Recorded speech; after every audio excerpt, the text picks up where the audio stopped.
There will soon be one less place for Mainers to have babies. MDI Hospital is closing its labor and delivery unit.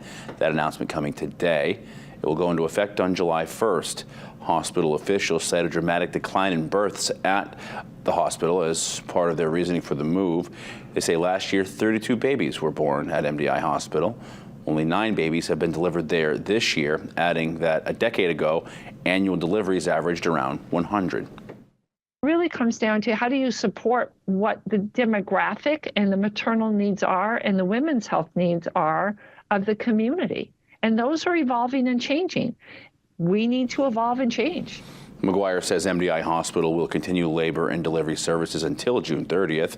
As the hospital expands their emergency department, there will be space dedicated for emergency births.